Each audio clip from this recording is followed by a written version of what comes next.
All right. Welcome to the Hunting Surfer. I'm the host, Laird Mayhew, and today I'm going to give you a full tutorial on big game fishing from structure using the pin rig method. Now, if you don't know what that is, if you've ever gone fishing at a pier, especially in the North Carolina, South Carolina, Virginia area, that's where it's mainly popular. If you look at the end of the pier, there's usually a group of guys and they have these long poles strapped to the pier and lines going out in all different directions. And it's kind of like a little club. It's almost like a culture of people. And it is. It really is a culture of people. What they're doing is they're pen rigging. Okay, and if you've never heard of it, I'm going to explain it to you. And if you're here looking for information, I'm going to give you the full tutorial. And the reason why I'm going to do it is when I first learned about this method of fishing, I was very interested and I wanted to do it. So I do like a lot of people do, like you're doing now, and you go to YouTube and you try to find all of these videos. And there are some out there, and I did learn some things from people, but a lot of times people just take for granted that you know what they're talking about. So I'm going to give this the For Dummies effect. Okay, so if you're looking for a very quick video where you can go on and look at it and get the gist of it and go out there, this ain't going to be a video for you. Okay, this is a very, very constructed process. I mean, there's a lot of moving parts. Now, once you get the hang of it, it's pretty easy, but it is a lot of work. Okay, so basically this video is going to give you a list of the equipment that you're going to have. Okay, now you can probably most likely do it and accomplish it with different equipment, but this is what the standard is, at least for Eastern North Carolina. And even then you're going to get some debates, but I'm just going to give you a list of the equipment that I use. And I got my equipment from, fishing with professional fishers. And when I say professional fishers, I don't know that anybody actually gets paid for pen rig fishing off a pier. It's a passion, it's a hobby, more than a hobby, it's a lifestyle, because guys literally put in hundreds of hours, and that's conservatively speaking, hundreds, maybe thousands of hours a year, and to catch one, two, if they're lucky, some guys that got a lot of time will catch 5 or 6 kingfish from a pier or a structure, okay, especially in North Carolina, okay, because there's different seasons for it. Generally, the rule of thumb here is when the water temperature gets to about 68 degrees in the spring, that's when they come in. Now, people like to wait for it to be 70 to 72 degrees. The kingfish are, they're coming up north. They're coming north from the south, and the water's warming up, so they come in closer to the feeder fish, bluefish, Spanish mackerel, stuff like that. And then the water gets a little too warm, and they get pushed back out to sea, offshore, and then you got to have a boat. But you can still catch them. We still catch them, but it's not as much. And then in the fall, when the water temperature cools back down, and I guess that they're heading south, that would be the dummies rule of thinking, the rule of thought there on how to target this species. Kingfish, king mackerel is the species that we're targeting. Now, you catch sharks, which are a nuisance, and you'll find out why when I tell you what goes into setting up this procedure of this system of fishing. But cobia, big Spanish mackerel, tarpon are another thing that people like to any big game, okay, besides a shark. We really don't want to mess with sharks. Usually when a shark comes in the water, you get your bait out of the water. Unless it's you've gone a couple of days without catching anything. Maybe you just want to wrangle something, and there's not a whole lot of people on the pier. You're not going to get in their way. Because when it's full-blown season and there's 30 people set up, it is a freaking process. And I'm going to try to get some video of how that is accomplished, getting that fish decked with 30 rods and lines going everywhere. It is, like I said, it's a culture community. Okay, so I'm going to start off with the equipment you're going to want to have, okay? And I'm going to move over to the side, because as I list out this equipment, let me move my microphone and I'm going to post it up here. So the first thing you're going to want to get, okay, is you're going to want a 12-foot heavy rod, okay? A 12-foot rod heavy, okay? You don't want to go with medium heavy. If you have to order it, because, and I'll go into why. Just take my advice and get a 12-foot heavy rod, okay? The next piece of equipment, your next rod you're going to need is about a 6 to 8 foot heavy fighting rod, typically a rod that you're going to find off the back of a boat. Because remember, what we're doing in pen rigging is we are mimicking almost trolling with a boat. So basically, your fighting gear, and some people even have the belts because it depends. Older people, sometimes you get a big fish on there, so you have a little belt to hook into.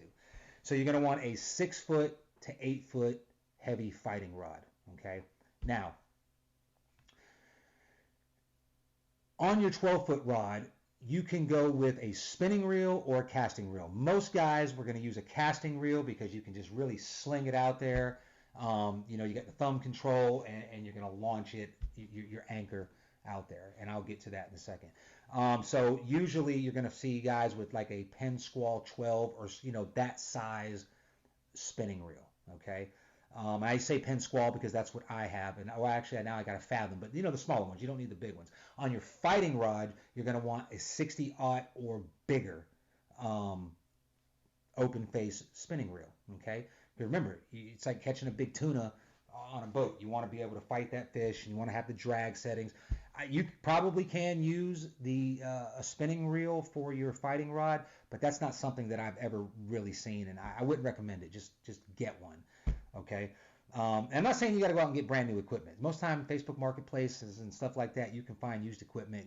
Guys like myself and the guys I fish with, we're always upgrading our, getting rods built, and that's eventually where you go to is getting custom stuff. And so you can always find a deal. But just getting started off, look to invest some money. Okay. And if you're like me, I just went and I bought everything brand new. You don't really have to, but whatever.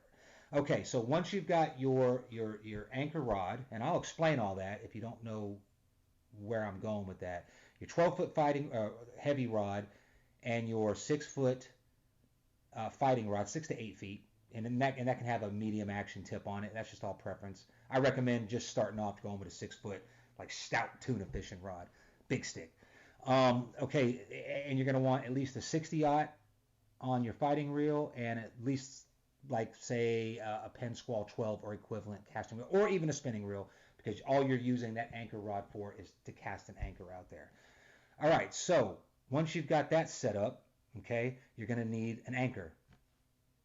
This is what an anchor looks like. Now this is one that is used, so it's got a little rust on it, and this is one that I have not used yet. Now, you can buy these, okay, but generally when you get around Penn rig fishing communities, there's a guy in the group that makes them and he sells them. Generally they're about $4, $5, $7. It just all depends on the guy's time. Some guys just really like to make them, but this is one that I got from a buddy of mine that I fish with. His name is Josh Hathaway, and he's got like a, I don't know if he's still doing it. He's got like an online tackle, I guess, on Facebook. Hathaway's Tackle. Check him out. I don't even know what I paid for it. I think he might have even given it to me. That's what it looks like. Okay, so what you do with this thing is basically you pull it out and then you bend it up. Okay, and this is what you're going to tie to the line on your 12-foot heavy rod. And you're going to want to have 20-pound test. Okay, you don't want to go a big old 80-pound test or anything like that. To get the fur, you want to cast this thing out as far as you can get it. Okay, and they're generally anywhere from 6 to 8 ounces. Some guys prefer 8 ounces, some guys prefer 6. That's just all gonna be personal preference. Me, I don't give a shit. I can't throw it that far. I'm lucky if I get like 100 yards, but some guys can just rip it. I mean, there's some guys out there that just, it's unbelievable. It really is like a golf swing, and I'll go into all that later. Let me just get through the equipment. So you're gonna need an anchor. Okay. So where are we at so far? We're at your 12-foot heavy rod, your 6 to 8 foot fighting rod, and an anchor. Okay, on your anchor rod, like I said, you're going to want 20-pound test line, and some guys will do a shock leader on there, 50-pound. Some guys even do 80-pound shock leader. And on your fighting rod, you're going to want 20 to 30-pound. Now, there are guys that use 12-pound just to kind of like bragging rights, but trust me, you want to use 30-pound. Okay, that's just the standard. Like I said, some guys use 20, whatever, but 30-pound monoline is what you want to use there. You don't want to use braided line. Don't use braided line in any of this process, okay? And I'll get into that later, but take your braided line out of the equation, your fighting reel and your casting rod, and just use mono, okay? All right, so Next up, you're going to need a pop-off. A pop-off is just a mechanism, and I'm going to have to, just trust me, okay? Just, it's all going to make sense if this makes no sense to you. It's all going to come together, but a pop-off is basically a snap swivel with a barrel swivel attached to it. And this can be any variation, and there's different ways to do it. I'm just going to give you my method, okay, what I prefer, okay? Basically what it is, it's about, I use a 70-pound wire, okay? And if you can see that wire there, you see those, it splits off like this, okay? And this is basically going to hook to your anchor line. Once you throw that anchor out there and you get it set in the ground and you got it set up, this is what's going to carry your bait out to the position that you want to put it in. Okay, so pop off. I will do a video specifically on how to make pop offs because I'm only going to do the one that I like because I've used a couple different variations, but this is the variation I want. It's called a wire release, okay? And, you know, this is just very basic. You'll see some guys have golf balls hanging off of them, anything, and that's usually just because visibility, so you can see how far it is because, you know, you get out there in the ocean, those lines, it disappears. So you want to be able to know which line is yours when there's a fish going after it. If someone calls for a fish or says, fish, you know, king in the water, you watch your pop off. And a lot of guys hang fucking toys off of them, you know, whatever you want. So pop off. Okay. Next, and the most important thing that you're going to need is going to be the king mackerel rig. Now, I'm going to suggest, if you're a beginner, to just buy the store-bought from like Sea Striker, okay? I use those for years, and I still keep them in my tackle box. And I catch fish on them when I catch. Matter of fact, when I have caught fish, usually they're on the Sea Strikers. I like to make my own, and a lot of guys prefer that, and it's cheaper that way because you buy the roll of wire. So I'm going to do a video on how to make your own king rig, but for this video here, we're going to go with a store-bought rig. Okay, so this is a very basic king rig, okay? It's made up of wire. Some guys use braided wire. This is just that straight wire. I believe it's about a 40 to 50 pound test wire. And it's got a number 2, or 2X bait holding hook, okay? And I'll explain that later. And it's got a 4X treble hook, okay? Important here, you don't want to use anything shiny. Like you want to use all black connectors. Like when I say connectors, I mean like your swivels, because there's a swivel at the end here. Okay. This is what holds the fish on the bait. So the easiest way to explain this is, imagine I have a fish in front of me and I put this hook right behind his head, just on the top, and then I hook the treble hook into his back, okay? So now this thing is hanging, and that fish is in the water, and he's just going to swim in a circle. He's alive, and he can only go as far as I let out the line. So this here is about 3 feet, but what you're going to want to do is add another, probably about another, I like to use about 6 feet. Now, it all depends on how you're fishing and how many people are fishing, because if you've got a big 20-foot, you know, leader, it's going to run into someone else's line. So that's always going to be situation dependent, but I typically run about a 6-foot leader on this. Now it also depends on water temp, because when it's really hot outside, you want the fish to swim deep, okay, because he'll live longer. And sometimes bluefish, which is the preferred bait to use for kingfish, although that's debatable too, they don't survive very well in warm water on the top, so you want them to go deep. In cooler water, the issue, what you're really trying to mimic is a fish in distress and he's swimming on top, because if you know big game fish, they hang out on the bottom. They don't swim through. They hang out on the bottom. They look up and they see potential food and they come up and they strike it. Okay, so this is a king rig, and like I said, I will do a video on how to make these at a later date. I just want you to get and sometimes hey, look, I like the ones, even when I buy these store-bought ones, I always add a stinger hook. So if you notice one that's got a 2 treble hooks and 1 hook, I prefer those. Okay, and the purpose for that stinger hook is, and I'll get into that again more in detail, but if the kingfish comes up and he strikes the bait and he misses these 2 hooks, which does happen. I pulled a fish out of the water that was shredded in half, like he missed both hooks. He misses it and hits it, that stinger hook, it just kind of free floating, or a lot of guys will hook it in the tail, it'll catch them. And that's why you want a 4X hook, because if you foul hook one of those if you foul hook a big fish, that 4X will hold them. I have made the mistake of using a 2X hook and probably had the fish of my lifetime that I was fighting for about 20 minutes, and then it came back limp because the hook bent out. Upon further investigation, it's because I used a 2X hook.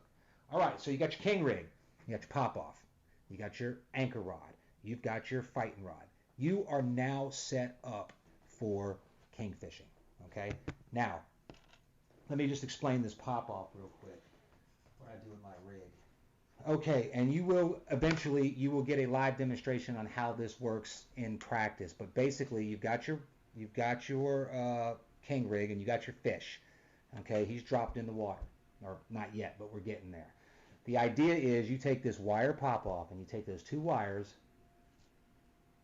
and you squeeze them together and you run it through the swivel, the barrel swivel at top. Now, typically, this is not going to be the swivel that you hook it to. You'll have your leader line, and then I like to use a big barrel, like an 80-pound or bigger from like the bill fisher. I use the bigger ones, and you take that and you stick it through the swivel. Okay, you see how we got that now? That is hanging off of there. Okay, you're using like a 70 to. I've seen some guys use a 100-pound line for this, because you're going to have fish on there. Sometimes they're a pound, or typically they're smaller than that. And then you'll take this snap swivel, you'll clip it over your anchor line, and then you will let it go, and it will slide down like a zip line. And I'll explain that in a drawing in the next video. It'll slide down. So now this is hooked to your anchor line, and you can slide it out as far as you can get it, or you can bring it in close. Like I said, usually you want to stagger. If the guy next to you is real far out, you want to stagger in. That way the fish don't get tangled up. And so it's hanging there, and that's what it looks like. Okay. Now, if you have a big bright golf ball or a blinking light or a big bobber or anything reflective or bright that you can see, now you know that's your pop off. Now, when the fish comes and gets our bluefish or our bait fish that's swimming around, he's going to take it and he's going to run, and then he's going to pull, and that swivel is going to pop right off, and that's going to stay connected to the line. It's going to slide on down into the water, and this is free to run. And now you have eliminated the use of your anchor rod. Okay, now you're on the fighting rod, and the fun begins. So, where are we at right now? I'm going to run down the list again. I know this gets confusing. It'll all make sense to you as soon as you get out there and you put it to practice. And even then, it'll be a little bit, but you'll get it as you do it more. You got a 12-foot anchor rod with a spinning reel, a casting reel, sorry. You can use a spinning reel, either or. It's personal preference. I do recommend that if you use a spinning reel, you get one of those finger cannon little triggers, because that line, anyway, you'll learn that. Or put tape on your finger. And then you've got your 6-foot fighting rod, 6 to 8 foot, with a 60-aught or bigger. You can go smaller, but I just recommend going a little bit bigger. And you've got your pop off, which I explained, which I just put down. I don't know what I did with it. And your king rig. You've got 20-pound test on your anchor rod, and you've got 30-pound test mono line on your fighting reel. And with that, you are ready to kingfish, almost. So I'm going to get my whiteboard out, and I'm going to do a tutorial, and I'm going to draw it, and I'm going to do the best I can, and that will be in video too. Like I said, this is going to be a process. I cannot do this in a 10-minute video. I can do it, and I can show it to you in 5 seconds, but getting you to understand it. So go ahead, hit the subscribe button here at Hunting Surfer. Hit the little notification bell, because I can't even put this all out in 1 week. I'm going to do a video now. I got to edit it, and I'm going to throw it up, and then I'm going to put everything together, and at the end of it, you will be ready to fish. Oh, this goes without saying. If you don't have one, you're going to need a Pier cart. Okay, because aside from these 2 rods, you're going to need a rod for catching bait. So add that to the list. A Pier cart. It doesn't have to be fancy, just as long as you can get your shit out there. You're also going to need a bait keeper, okay? A bait bag, as they're called. And they can be the big ones, small ones. Or I just did that backwards. They can be the smaller ones, the big ones. A bucket with holes drilled into the side. Just make sure you tie the lid to it. Just something that you can put live bait in and you can lower down off the pier to keep your bait alive. So there you go. Stay tuned for the whiteboard tutorial. It'll start making more sense to you. I'm out.